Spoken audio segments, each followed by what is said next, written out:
আসসালামু আলাইকুম ভিউয়ার্স, কেমন আছো? আশা করি ভালো আছো। যারা 2023 2025 সালে এসএসসি এবং আলিম পরীক্ষার্থী আছে অথবা দাখিল পরীক্ষার্থী আছে, তাদের জন্য আমি কমপ্লিটিং সেন্টেন্সের আজকে ফ্রেজ নিয়ে আলোচনা করব। আসলে কমপ্লিটিং সেন্টেন্সগুলো তিনভাবে হয়, একটা হলো ফ্রেজ দিয়ে, একটা হলো কনজাংশন দিয়ে, আর একটা হলো প্রভাব মানে প্রবাদ বাক্য দিয়ে। আমি প্রবাদ বাক্যের ক্লাস এর পরে যে কোনো একদিন একটা ক্লাস নেব, দুটো ক্লাস দেবো প্রবাদ বাক্য যেগুলো আসে আর কি, সেগুলোর ওপর। তো আজকে আমি শুধুমাত্র ফ্রেজ নিয়ে আলোচনা করব, যে ফ্রেজগুলো সাধারণত মোস্ট ইউজ মানে যেগুলো হয় সেগুলো আমি লিখছি। দেখো, প্রথম যে বাক্যটা লিখছি, হি went to market with a view two. দেখো, উইথ এ ভিউ টু লেখা আছে, this is phrase, in order to phrase. অনেক সময় ইন অর্ডার টু পরিবর্তে শুধুমাত্র টু থাকে। বিকজ অফ, এটা ফ্রেজ। তারপর উইং টু ডিউ টু, দুটোই প্রায় সেম। ডিউ টু হাই হলো বি ভার্বযুক্ত বাক্যে, আর উইং টু হাই হলো মূল ভার্বযুক্ত বাক্যে। ইনস্টিড অফ, তারপরে হলো ইনস্পাইট অফ। ইনস্পাইট অফের পরিবর্তে অনেক সময় ডিসপাইট ব্যবহার করা হয়। অনেকেই আবার ডিসপাইটের সাথে অফ বলে, ডিসপাইট অফ বলে। আসলে ডিসপাইটের সাথে কোনো কিছু হয় না, এটা একাই। তারপরে আমি লিখছি হলো অন অ্যাকাউন্ট অফ। অনেক সময় ফরও ইউজ করা হয়, এই ফরও ইউজ করা হয়।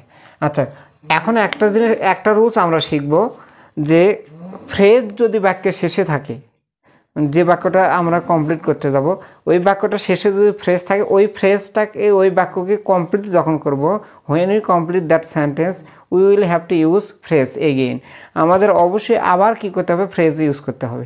সেই ফ্রেজটা অথবা একটা সিঙ্গেল ওয়ার্ড দিয়েও হতে পারে, অথবা ফ্রেজ দিয়েও হতে পারে। যদি সিঙ্গেল ওয়ার্ড দিয়ে you can complete that, there is no problem, কোনো সমস্যা নেই। আচ্ছা, he went to market with a view to. মানুষ মার্কেটে কেন যায়? মার্কেটে যায় কোনো কিছু কেনার জন্য। তাহলে বাই, তার সাথে আইএনজি, বাইং ক্লোথস। এখন ঈদের সময় তো, ক্লোথস, বাইং ক্লোথস। আচ্ছা, তারপরে দেখো, হি ওয়ার্ক হার্ড, সে কঠোর পরিশ্রম করেছিল। দেখো, এই শব্দটা আরেকটা জিনিস, I am telling you that before the phrase you will have to mark the verb or adjective or adverb. ফ্রেজের আগে যে শব্দগুলো থাকবে, ভার্ব থাকে, অ্যাডজেক্টিভ থাকে, অ্যাডভার্ব থাকে, সেগুলোকে তুমি মার্ক করবে এবং ওটা বলে দেবে পরে কী হবে। ওয়ার্কড, দেখো, ওয়ার্কড বলো, স্টাডি বলো, রিড বলো, এইগুলো যদি থাকে তাহলে বুঝবে যে এরপরে যে ভার্বটা হবে সেখানে সফল হওয়ার একটা বিষয় থাকে। He work hard in order to shine in life, succeed in life, prosper in life, gain in life, achieve in life, এরকম বাক্য, মানে ওয়ার্ক হার্ডের সাথে এটা হয়।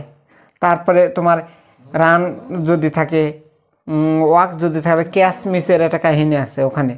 তারপরে সেভ মানি, এরকম যদি থাকে তখন এটা কেনা বেচার অথবা টাকা পয়সা, ওয়েলথ মানি, এগুলো যদি থাকে, হেল্প করার একটা বিষয় থাকে। এই জিনিসগুলো আমাদের মাথায় রাখতে হবে। দেখো, তারপর দেখো, হি সাকসিডেড ইন লাইফ, সে জীবনে সফল হয়েছিল। কি হয়েছিল? সফল হয়েছিল। বিকজ অফ, কারণে, কি কারণে সফল হয়েছিল? এটা বিকজ অফ একটা ফ্রেজ। মানুষ কেন সফল হয়? কঠোর পরিশ্রম করার জন্য। দেখো, এখানে আছে।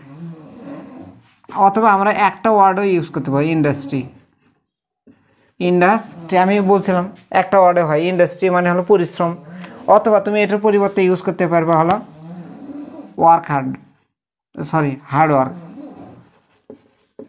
হার্ড ওয়ার্ক, এটাও ইউজ করতে পারবা। অথবা ওয়ার্কিং হার্ড, এটাও ইউজ করতে পারবা। ওয়ার্কিং হার্ড, এরকমই ইউজ করতে পারবা। আচ্ছা, তারপরে দেখো, he could not come to college owing to, কেন সে কলেজে আসতে পারল না? উইং টু মানে হলো কারণে, হিজ ইলনেস, তার অসুস্থতার জন্য, ইলনেস। আচ্ছা, উইং টু রেইন, এটা হতে পারে। Owing to jam, owing to problem, কেন এটা ইউজ হবে? দেখো, এই যে উইং টুর আগে নেগেটিভ আছে, উইং টুর আগে একটা যদি মনে রাখবা, ফ্রেজগুলোর আগে যদি নেগেটিভ হয়, পরেও নেগেটিভ হতে পারে 99%। আচ্ছা, হি কুড নট, এটা নেগেটিভ আছে, অত দেখো প্রত্যেকটা আমি নেগেটিভ ওয়ার্ড দিছি। ইলনেস, প্রবলেম, রেইন, জ্যাম, সবগুলো নেগেটিভ। নিচের বাক্যে এসে দেখি, he was playing instead of মানে হলো পরিবর্তে, একটা কাজ করার দরকার ছিল সেটা পরিবর্তে অন্যটা করতেছে। হি ওয়াজ প্লেয়িং ইনস্টিড অফ কি, একটা ছাত্র কাজ কি পড়াশোনা করে সেটা বাদে কী করছে, খেলতেছে। তাহলে এখানে তো আমরা কি করতে পারি, ইনস্টিড অফ রিডিং অথবা স্টাডিং, এই দুটো যে কোনো একটা ইউজ করতে পারবো। এরকম সিঙ্গেল অর্থে আমি বলছি, সিঙ্গেল অর্থে করা যেতে পারে। আচ্ছা, হি হেল্প দ্য পোর, সে গরিবদেরকে সাহায্য করতো। ইনস্পাইট অফ অথবা ডিসপাইট, ইনস্পাইট অফ মানে যা, ডিসপাইট মানেও তাই। তাহলে কি, হিজ পোভার্টি, তার দারিদ্রতা সত্ত্বেও সে গরিবদেরকে সাহায্য করতো। এই যে দেখো, এটা হলো ফ্রেজ, একের অধিক অর্থ থাকলেই ফ্রেজ হয়। আচ্ছা, তারপরে দেখো অনেক সময় in spite of despite, in spite of পরিবর্তে ডিসপাইট ব্যবহার করা হয়। নিচে এসে দেখি, he was absent from the meeting. দেখো, he was absent from the meeting on account of, এটাও কারণে, সে মিটিং থেকে অনুপস্থিত ছিল, কারণ কি কারণ হতে পারে, তার অসুস্থতা, হিজ ইলনেস, হিজ ইলনেস অথবা হিজ সিকনেস, অথবা বৃষ্টির জন্য, অথবা যে কোনো একটা প্রবলেমের জন্য হতে পারে।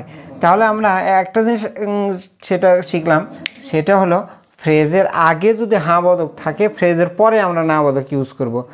যদি ফ্রেজটা হ্যাঁ বোধক থাকে, আবার ফ্রেজের পরে আমরা ফ্রেজে ইউজ করতে পারবো, otherwise we can use single word, single ওয়ার্ডও ইউজ করতে পারবো। তারপরে দেখো কিছু কিছু ব্যতিক্রম আছে, বিপরীত ধর্মী ফ্রেজ আছে, যেমন ইনস্টিড অফ, এটা সর্বদাই বিপরীত ধর্মী নেবে। এই তারপরে দেখো হলো ইনস্পাইট অথবা ইনস্পাইট অফ আর ডিসপাইট, এটাও বিপরীত, এই দুটো বিপরীত ধর্মী নিতে পারে। যেমন ধরো একটা ছাত্র কাজ হলো পড়াশোনা করে, তার পরিবর্তে সে খেলতেছে। আচ্ছা, একজন মানুষ নিজেই গরিব, তারপরে মানুষকে সাহায্য করছে। এইরকম জিনিসগুলো আমাদের মাথায় রাখতে হবে। আর কমপ্লিটিং সেন্টেন্সের ক্ষেত্রে দুটো জিনিস খুব ইম্পর্টেন্ট, একটা হলো ভোকাবুলারি, তারপরে হলো সেন্টেন্স কনস্ট্রাকশনের ক্যাপাবিলিটি, এটা থাকতে হবে। আর এটা অর্জন করতে হলে তোমাকে রিড অ্যান্ড রিড, পড়তে হবে এবং জানতেও হবে। আশা করছি বুঝতে পারছো। পরের কোনো ক্লাসে অন্য একটা বিষয় নিয়ে আলোচনা করব। সে পর্যন্ত সবাই ভালো থাকো। আল্লাহ হাফিজ।